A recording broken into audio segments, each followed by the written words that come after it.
This is The Locker Room on News 3.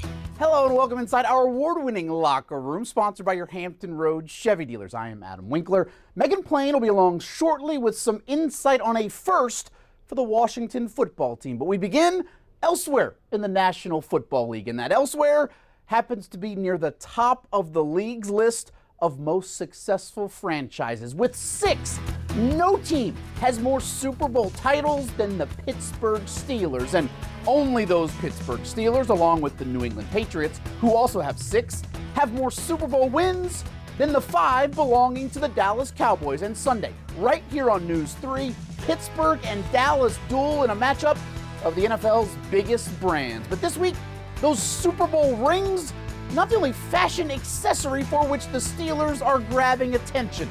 Wednesday, we told you Pittsburgh receiver Juju Smith-Schuster was fined $5,000 by the NFL for incorrectly wearing his socks. Today, head coach Mike Tomlin gets popped for incorrectly wearing his face covering during a game. His fine, $100,000. Now, while the undefeated Steelers lose money Sunday's opponent, the Cowboys, well, they're losing players. This is Dallas's 4th game without star quarterback Dak Prescott, and its 2nd without Dak's backup, Andy Dalton, who is also out. But Pittsburgh head coach Mike Tomlin, a Hampton native, says he is familiar with this script because his team lived it just last season when quarterback Ben Roethlisberger missed 14 games.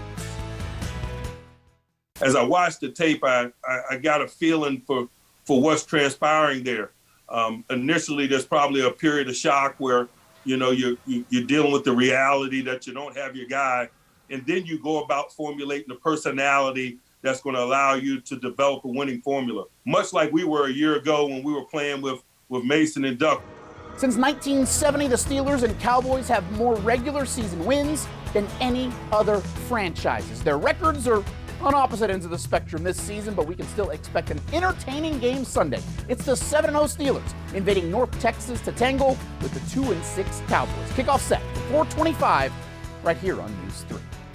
Sunday, when the Washington football team hosts the division rival New York Giants, the Burgundy and Gold will be favored to win a game for the first time in nearly a calendar year. But as sports reporter Megan Plain shows us, being expected to win, not the only thing that'll be different at FedEx Field.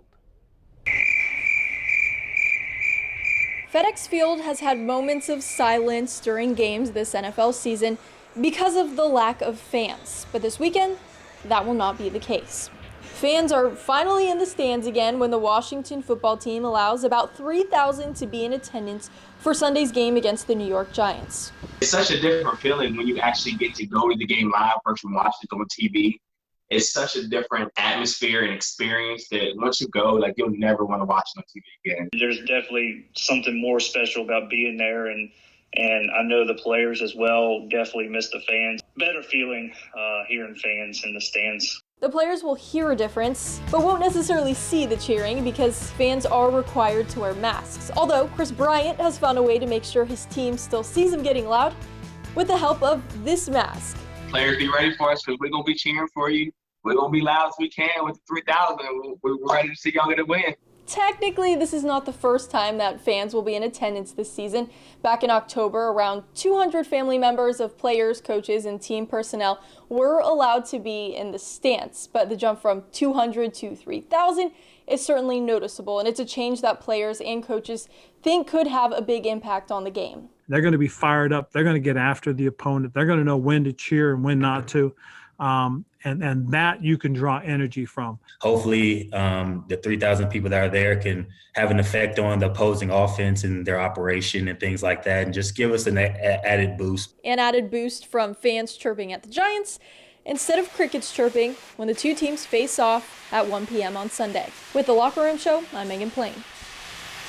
Slowly but surely getting back to a sense of normalcy at these NFL stadiums. Sure, 3,000 fans, not a lot, but it's better than the 0 fans that we've experienced already. It's just so much better with fans in the stand. That's how the sport's meant to be played. It's how all sports are meant to be played, with fans. And you'd be surprised. 3,000 fans, they can make a difference. It was just eerie in that stadium when it was empty. I was wondering what would be the difference, and will they And will they not pipe in any additional sound? They're just going to rely on the 3,000 fans? Right. I think once you start allowing fans in, you don't pipe in the noise. And it's good because, Kurt Bev, you can hear everything that's said between the two teams on the sideline. It's just strange. So it's good that we'll have just some common conversations between fans going on.